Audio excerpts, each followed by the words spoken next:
Bonjour, bonsoir, dear friends. Happy hour time.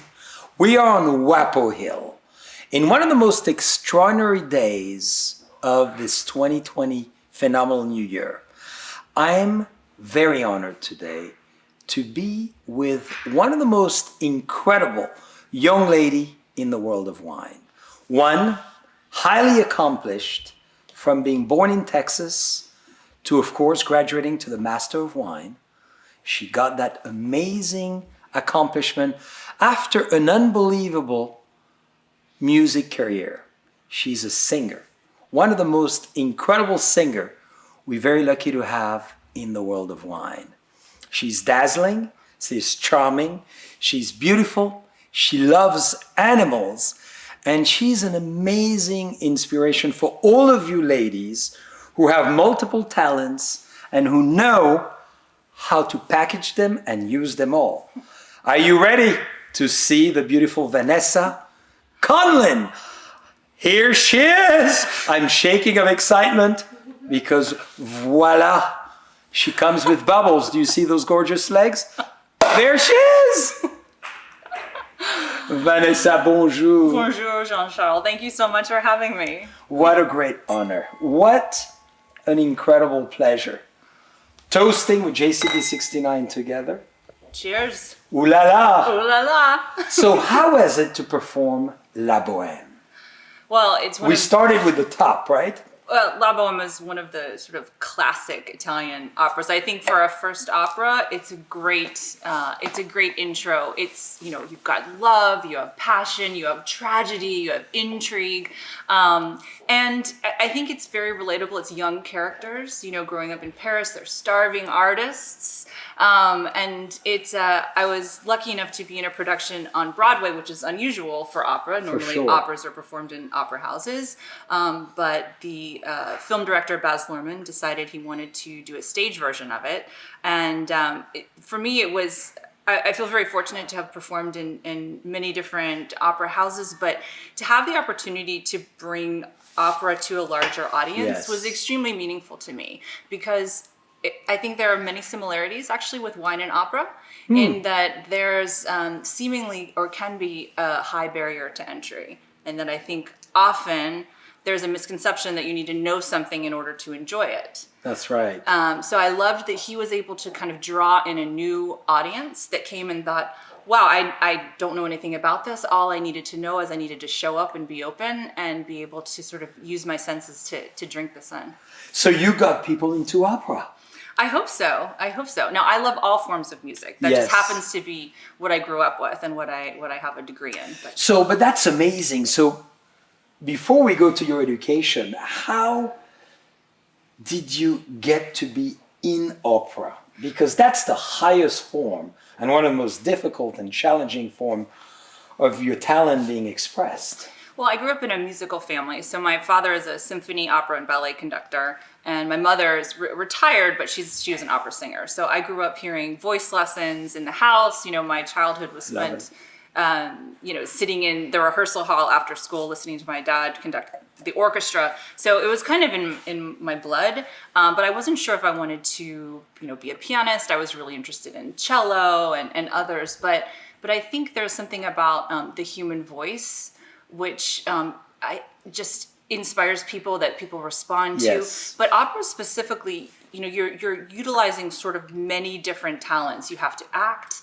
Obviously, you have to sing. You have to act. Yes. You have to be able to interact with other musicians. Be able to move. But then you also have to really be able to connect with an audience, because I know you know audiences very well, but you have to be able to read very quickly sort of the mood of the crowd and figure out how to adjust. And so that kind of having to think on my feet all the time. I'm just a person that I have a very hard time relaxing. Yes. I always like to be doing something. So I just and love in that. an opera, even you follow an amazing story, as you feel the audience, you succeed into altering a little bit. Is it the tone? Is it the engagement? How do you do this? It's fascinating. It's a good question. So there's not a whole lot of room for improvisation in opera. You have to follow, the score was written by the composer. So you mentioned La Bohème, which is Giacomo Puccini. So you have to follow that. In addition, there's a conductor. that you're following who's keeping the orchestra in line with the stage. But there's an energy. Sometimes you have to lean in Yes. a little bit more and draw them in. And I could see as you lean in. I hope you're all feeling it. It's quite amazing. Vanessa, can you lean in again just to show us? We are engaged. I'm La Bohème. I'm going to be on my knees before the end of the interview. So you engage. And as a child, growing up in a musical family, as you said, how did you get really hooked? Because often you do the opposite of what your parents have done. You know, so how did they succeed to get you this amazing vibration that you have for music? You know, I never actually considered doing anything else, to be honest. You know, Yes. I knew I wanted to do something in the arts. And so they didn't have to try to persuade me in that. I'll tell you what was interesting to them, or difficult at first anyway, was when I decided not to be a musician anymore and to pursue wine. Which I think, then this was later in life, and I think that was their moment where they thought, oh, is she rebelling? You know, like what's happening, wanting to just do something different. But they've obviously learned to enjoy wine and realize that it's not a bad thing to have somebody in the family who works in the wine business. And in terms of music, so you play the piano, you play cello, and other instruments, you sing amazingly. What is your most amazing memory besides La Bohème, of course, as you mentioned? It's a good question. I mean, I think maybe some of my memories are actually not of doing it myself, of singing myself, Yes. but sort of being in the audience and being mesmerized and kind of, for me, there's something sort of meditative about listening where you're engaged with the stage. Obviously, you're watching the drama, but it's also an opportunity to be introspective. Yes. And it pulls emotions out of you that you don't tap into every day. So I couldn't even narrow it down. I was lucky enough to have heard And what's many. your favorite opera as an example? So I think my desert island opera would be Marriage of Figaro or Le Nozze di Figaro by Mozart. It's just perfect. It's just crafted from start to finish without a spare moment. But in terms of drama, I mean, of passion, I mean, La Bohème certainly, La Traviata by Verdi. Yes. Those are probably in my So top the three. big classical you love. The big classics, I love some, but like Salome by Richard Strauss, you know, Yes. I like that as well. So it's kind of runs. I'm a big runs the fan gamut. of Strauss, Yes. rhythm and power and energy. Exactly. Yeah. But this is great. So, you know, your talent is in all the senses, of course. you. So why don't you give us a little bit of your opinion of JCB 69? I would love to. Thanks for the pro opportunity. is going to speak to us because, you know, we have a master of wine. You've got to realize there's only a few hundred masters of wine around the world. It's a very unique society. We've interviewed many. And Vanessa graduated in 2020 from the Master of Wine as the 52nd Master of Wine in the United States. So when you're in the top 50, this is a big deal. Cheers. Thank you. Well, perfect. You know, to start off, it's a beautiful color, which of course we also drink with our eyes. Mm-hmm. So immediately, and I'm actually mocked pretty mercilessly for loving pink. So Ooh. yes, and I'm fine with that. I'll take it. So beautiful color. I think on the nose, like kind of peach, apricot, citrus. There's a beautiful floral element to it, kind of like a crushed rose petal. Mineral. And then I did taste it already, but given me the opportunity to try it again, so thank you. We must. Mm-hmm. We must enjoy, abuse, and be excessive with 69. Beautiful kind of strawberry, again, melon, really bright acidity. I love acid in a wine, that like mouth-watering, salivating feeling that makes you want to go back for another sip or another bottle as the evening may allow. And the evening is young, dear friends, because we could smell the kitchen. Yes. The dinner will be grand tonight. We have quite an evening on Wapo Hill and many more wines, as we will. So Vanessa, thank you for this eloquent description. Now, you perform music and then you decide to make a career change, a big change. Yes. So, you know, maybe you want to elaborate a little bit on this because I know a lot of friends are thinking, Yes. we're in 2021, maybe I've done that for 15 years and I want to do something else. What happened? How did it trigger in your mind? And So I was living in New York City, was performing as a professional musician, Yes. but wine had always intrigued me. I did not grow up. My parents love wine now, but I did not grow up in a family that had wine routinely. So, but the little bit that I'd had, I always thought I want to come back to that. There's something there that I want to explore. And I had a little bit of a break between gigs, as artists do. And I thought, okay, I'm gonna learn more. So I took a class. Some people have an epiphany bottle.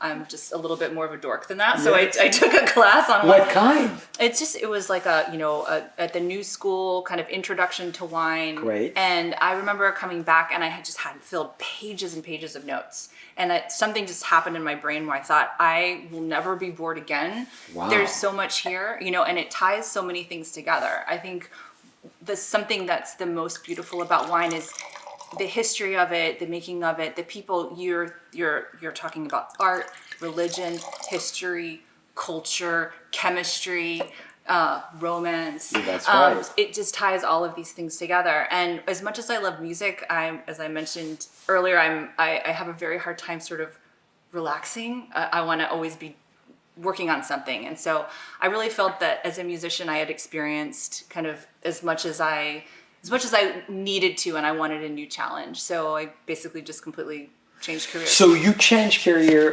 pretty much overnight. Well, not overnight, and then it took a lot of learning Yes. and starting over. So, I took my first job in wine. I started at basically minimum wage at a retailer just to learn. Yes. And I started at the bottom, and I worked my way up from there through work and study. Yeah. And explain how wine comes to someone, because we need the part that you just mentioned, study. And a lot of people think, oh, this is it, and I'm going to do it and wing it, but it doesn't happen that way, does it? I mean, I think not if you want to be professional, but because I do think there is nothing wrong with just enjoying it, right? Yes. And not overthinking it. But I think that there's so much to know if it is something as a career, however you like to learn, whether that's a class like me or online or just going on and talking to people, there is so much to know. But again, I think taking that first step, that can seem frightening, the barrier to entry, but it's a wonderful culture, as you know. And how did you feel that level of confidence? How did you, Thank you. because what I've realized with a lot of people, it takes one step that then triggers the second, which you obviously had.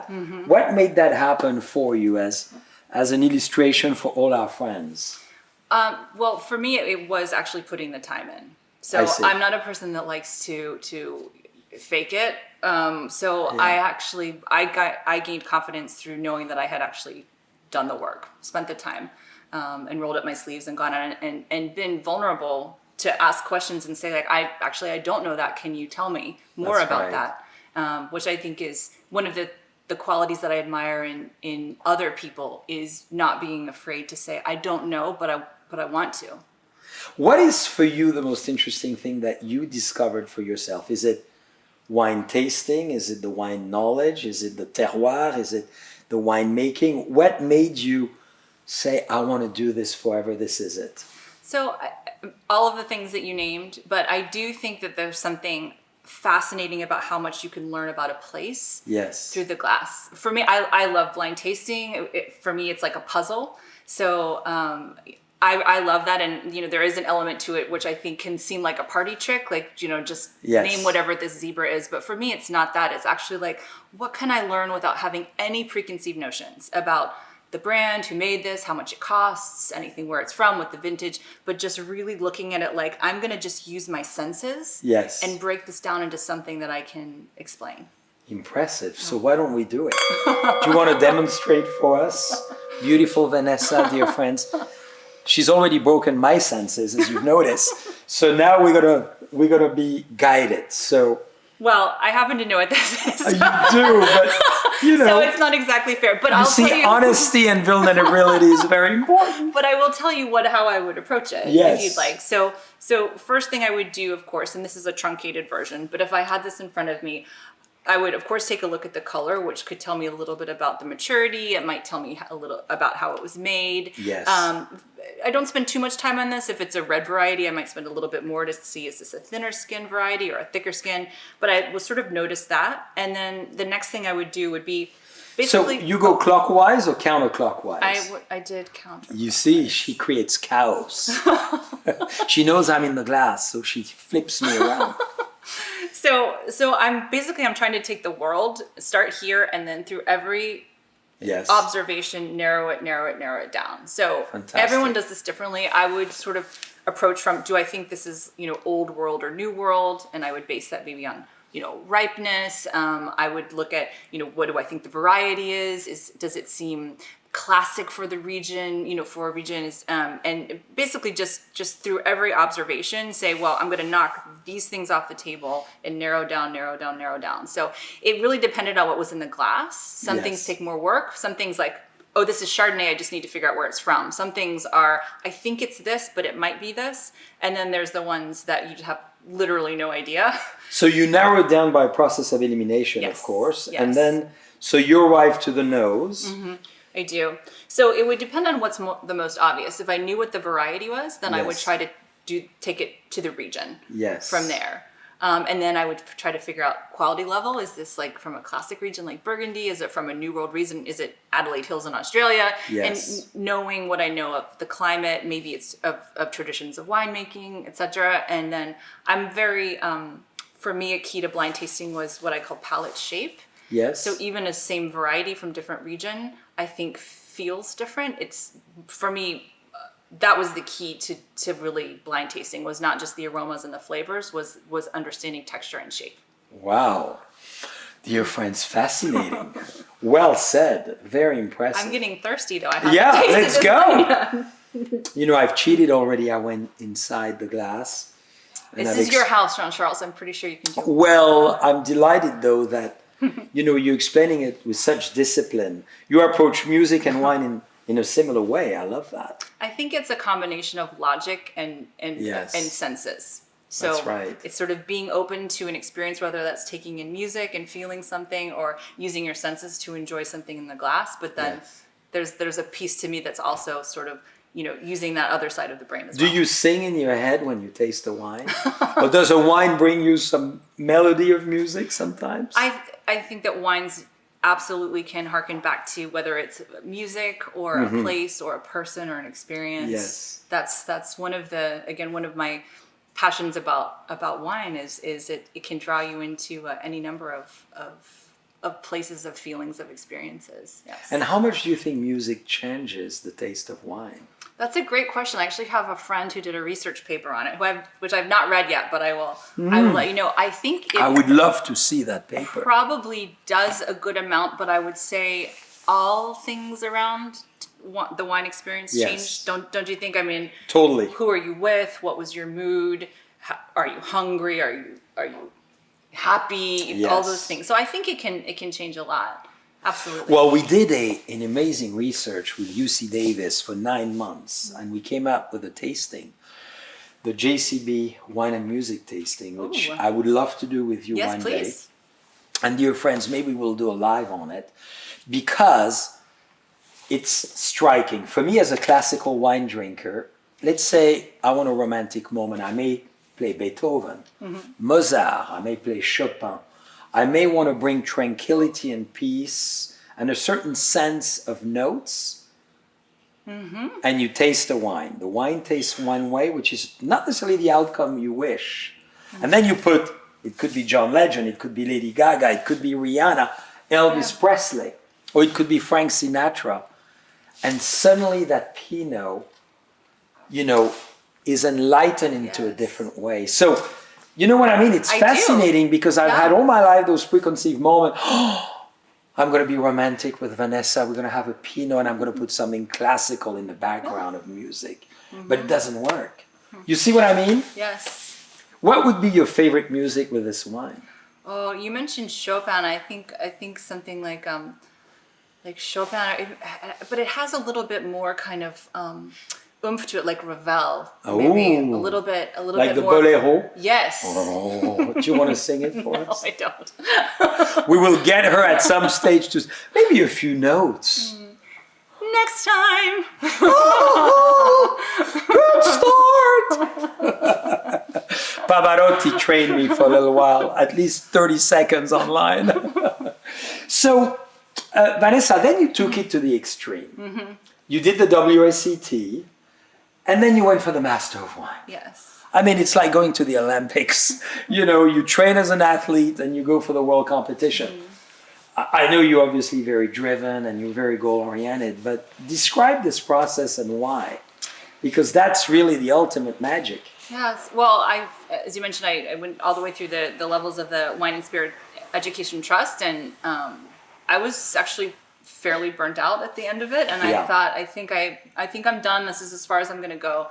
And I took about a year off, and I realized that I was just starving for information to keep learning. Yes. So I was lucky enough to have a couple of other fabulous women, friends in my life who had either started or completed the program. So they were wonderful mentors and guides in helping me decide whether to pursue it and then supporting me through the process. So for me, I just always I want to know. I want to know why, what makes this what it is.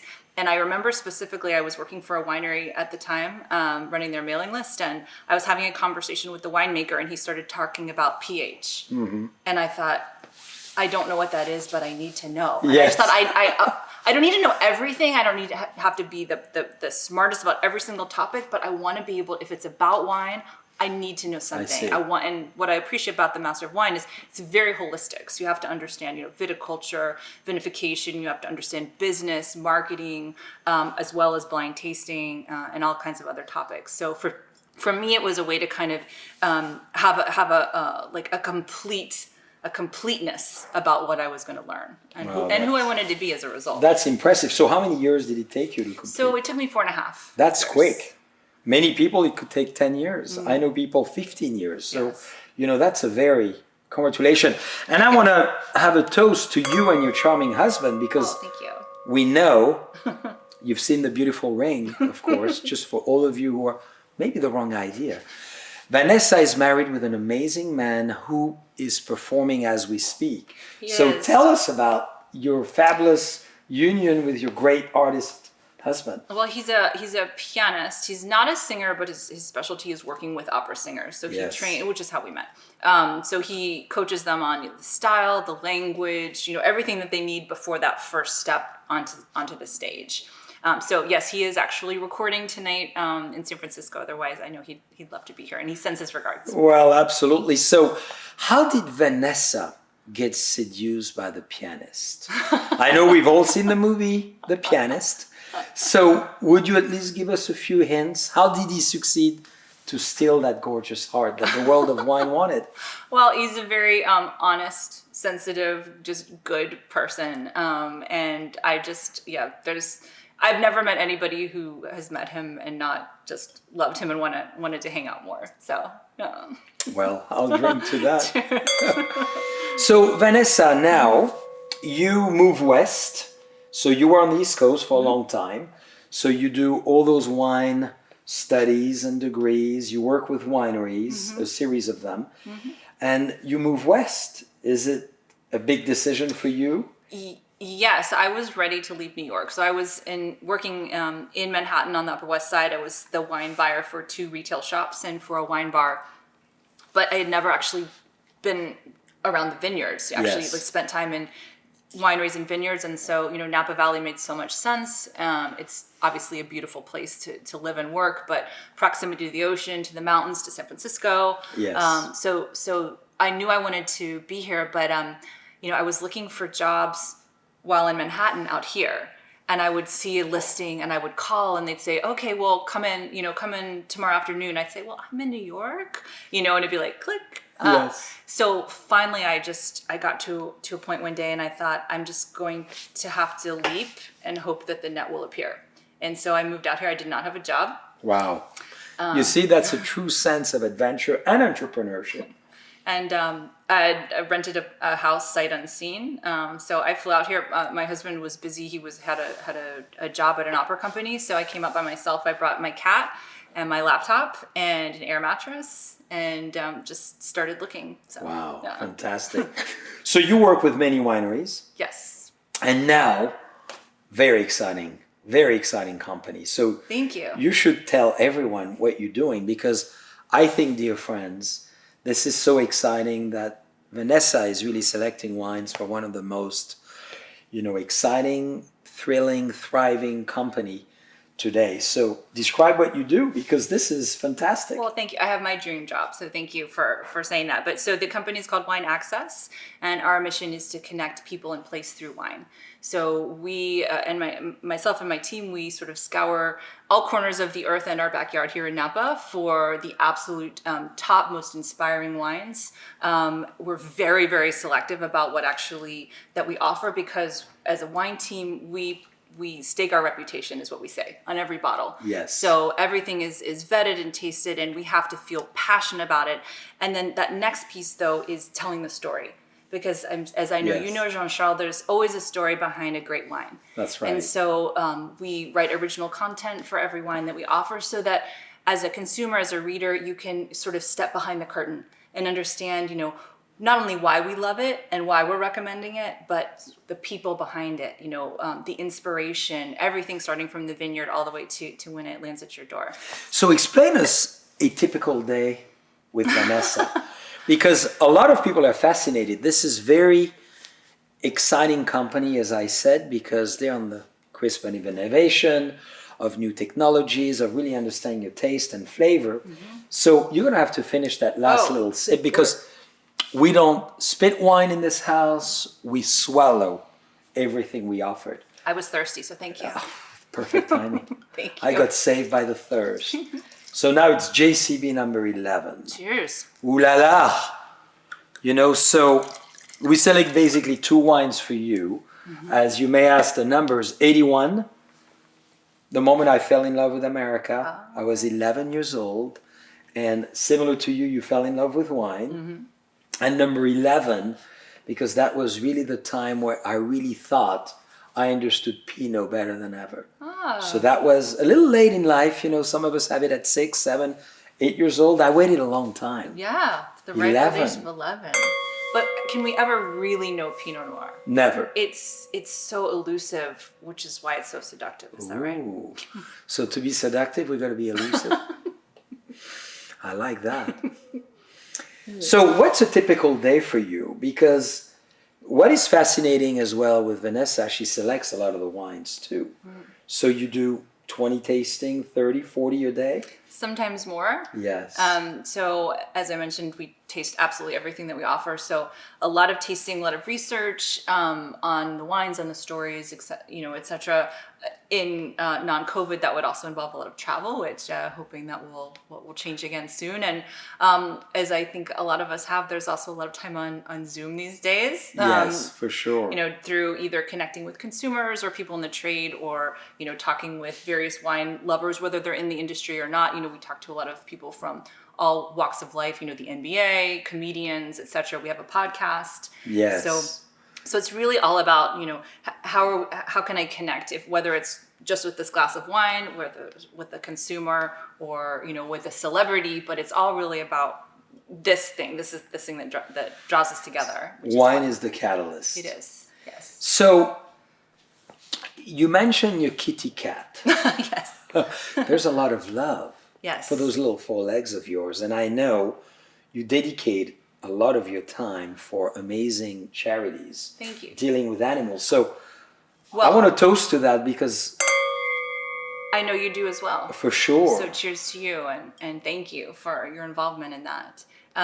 So I've been involved with Jameson Humane, which is it's a no-kill animal sanctuary here in Napa Valley, but serving the Bay Area and the world. But it's really about more than animals, because if you think about people and their love for animals, there's so many ways that this can impact people's lives, whether it's seniors, yes, having either that companionship, or knowing once I pass, is my animal going to be cared for. So that's something that we do. We offer free spay-neuter clinics. We'll take in an animal. Let's say a woman needs to go to a shelter. She can't take her animal with her. We'll house the animal for as long as she needs. As you know, many women who are abused do not leave their sure. abuser because they cannot take their animal with them. So it's sort of connecting all of these pieces That's that involve fantastic. humans and animals, and then adding on a piece of the environment. So it's also how can we be as green, sustainable, long term. And you believe in that? Absolutely, absolutely. So I've chaired the auction for several years. I'm co-chairing this year again, and I'm currently also board chair. And we're excited, obviously, dear friends, to be part of it. So you want to share the organization with everyone? I'd love to. Yes, so Jameson Humane, and our annual charity auction is on June 19th. It's virtual. It's being hosted by Somm TV. So the folks behind the Somm movies, Jason and Christina Wise, and their entire team, they're amazing. Absolutely. So this will be streaming. And we should invite them on live at some stage as well. Absolutely. They would love that. It would be great for everybody to meet them. We will do that for sure. Yes. So you can tune in from anywhere. All proceeds go to this charitable organization. This year we're focusing on disaster relief because, as you know, we've unfortunately been subject to several disasters, from earthquakes to wildfires here in Napa Valley, and the need has been very great to be able to help people with their animals in evacuation. And I got to tell you, you can adopt as well an animal. You can, yes. Absolutely. Which we have, and there's 2 cats coming from the organization on this house. Wonderful. And I need to tell you, we had obviously a rodent and mouse issues all around the property, and today we don't. They're amazing. They're fabulous. They bring great energy, and they're useful. So, you know, animals have so many great purpose. They do. They do. So, Vanessa, I've always been intrigued, knowing you over the years. What inspires you to be the great Vanessa that I know? Oh, thank you. First of all, I think for me, it's connecting with people and sort of getting back to this, what makes us human. Yes. And this applied to me when I was a musician and now still in wine, in that we spend so much of our lives behind a computer screen, staring at our phones, crunching numbers, but who are we? Yes. And how are we similar? How are we different? How do we connect that? So for me, when it was music, it was, again, bringing people in. How do we make this more inclusive? This is meant to be enjoyed together, not to keep people out. And in the wine industry, I feel the same, both through the enjoyment of wine, which is, again, this is not meant to be something in our glass that keeps people away. This is meant to bring us together, whether that's at the table or the tasting room. That's right. And so for me, inspiring is seeing that moment where someone says, wow, I feel something. And I don't mean I feel something because I'm intoxicated. That could happen. I feel something. I feel human. And I think when we feel that way, whether that's through music, through the enjoyment of something like wine, that's what brings people together. And as we look at things like inclusivity, diversity, healing, rifts across this country and the planet, I think the more that we can remember that we're human, that will help us all connect. Well, and you mean diversity. Thanks to you, you mentioned mentorship. I'm sure you're mentoring a lot of people today. We just are living, and I think it should be 12 months in a row, not just 1 month, Women Wine Month, because we love ladies in the world of wine.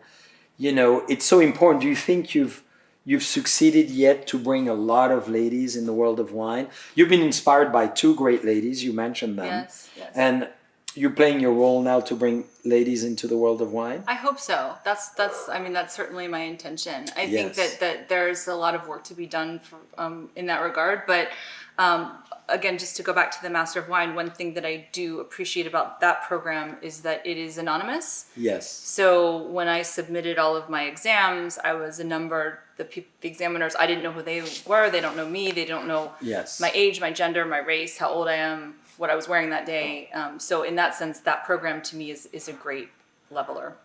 That's brilliant. And tell me something, and us. Okay. I've always thought, I was raised with 2 amazing grandmothers, an incredible mother, a great sister, a fabulous wife. I taste with women all the time. We have 17 lady winemakers in our team. Cheers. And I'm always mesmerized, inspired. I was with Stephanie Putnam, Kathy George today tasting wine, and I get elevated, energized, and I see things that I typically would not see if I'm either by myself or just with a group of maybe men. And it's nothing to do with men, necessarily.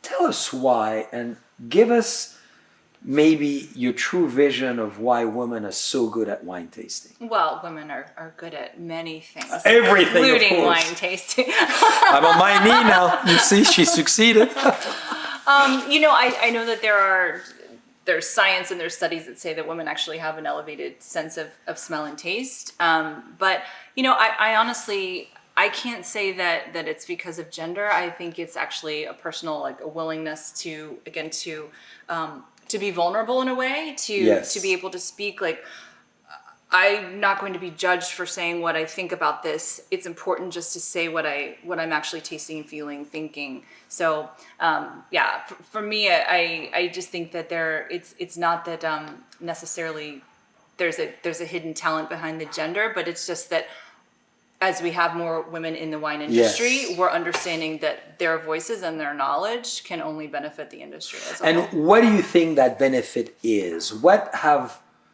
And I've articulated for myself in a way, as far as women, the elevation to allow me to see the unseen, the unperceived that I may think I perceive, but I'm not fully getting the whole idea of wine, of food, fragrance, candles, is all of that. What is your vision of what women are really bringing in addition to what has been done to the wine world?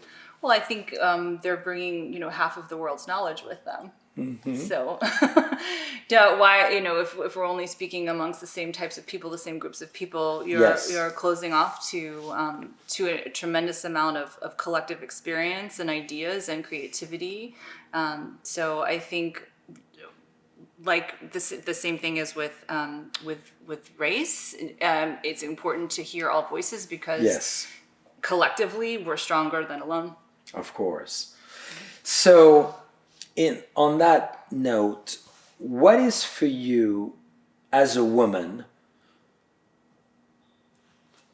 the contribution you want to give the most to the wine world? Well, thank you for asking that. I don't think of my contributions necessarily to the world of wine as because I'm a woman, I want to be the best person and individual that I can and contribute the most. However, what I will say is that as a female, I would like to encourage more women or people that just don't look like maybe what you think of when you think of the world of wine to become interested in, whether that's just as a casual enjoyer of wine, or it means you want to become a master of wine or a vintner or a winemaker, is just to show there's a variety of people and voices that are welcome in this industry. Well said. So give us your It's enchanted. Stage enchanted. Chant in French means singing, so chant. I love it. So my impressions of the wine. Yes. So I think it shows sort of that classic, like, again, sort of floral, but this beautiful sort of mixed berry, strawberry, cherry, raspberry. There's kind of a fresh earth note to it, like a walk in the forest after a rain, where everything smells very sort of alive. With or without hills? Oh, I mean, I live in hills. So. Look at those beautiful hills, and I know Dylan has been looking at them. Dylan, you got to zoom in to show those beautiful shoes. I know. Snakes. Well, ooh la la. Not real, just for the record, but. We love to preserve snakes' knife. Yes. But no, it's beautiful, and again, what I look for on the wine is again, it's very delicious, but I'm looking for that refreshing, that mouth-wateringness that makes me want to come back for more, and that palate shape, as we talked about. So I think it has a beautiful sort of textural through line, like a seamlessness from start to finish, which I love. There's no rough edges to this wine. Ooh la la! I'm enchanted. So Vanessa, maybe your dreams. What's your dream now? You've accomplished so much. Maybe you must miss the stage a little bit, being in front of 10, 15, 20,000 people performing. But what's your dream in addition to all what you've done? You know, I think it's maybe less of a dream than a hope or an aspiration, which is just to stay curious and Yes. keep learning. And I have learned that I don't always know what that's going to be. So I think it's to stay open to experiences, to new ideas, to taking a risk or a Yes. challenge. So that's what inspires me, is saying I cannot predict the future, but what I can predict is that I'll be open to whatever comes my way. I love it. To stay curious about knowing that I don't know yet when I'm going to learn, but I want to learn it. I love that. So I think as a last statement, I'd love for you to invite all the women in the world listening to us of why they should maybe follow their dreams. Well, why not would be the question. This is your life to live, and for me, I think that that understanding, or that it's feeling the fear, not being afraid of fear, Yes. fearing the fear and doing it anyway, and whether that's in wine or something else, is that fear is not something to run away from or avoid. Fear can be very motivating and inspire you to do something that's outside of your comfort zone. Yes. So I think that's what I would say, whether it's again, whether it's wine or something else, is that if you're passionate about it, there is a path. And how do you win over that fear? Give us a few clues as a closing statement of how, yes, I want to win my fear, but how do I go about it? I think it becomes easier with time, which doesn't mean that there aren't new challenges, but I relate this back to go back to being a performer, Yes. Being on the stage, which is that there is a fight or flight instinct, right? Yes. And so there was this moment of just having to say, I can use this feeling to close up, to drive me away, or I can use it to motivate me, because I want that, right? I want Yes. what's on the other side of it. So I think it's sort of saying, I'm going to take this and use this to my own advantage to make me better at what I do. Wow. Great advice. I love it. Well, thank you for such an amazing time. Thank you, Jean-Charles. Thank you Dear for the friends, wine. we will be back with Vanessa because she promised. There's a piano a few feet away. Her husband will be at it. She will be performing. Is it promised?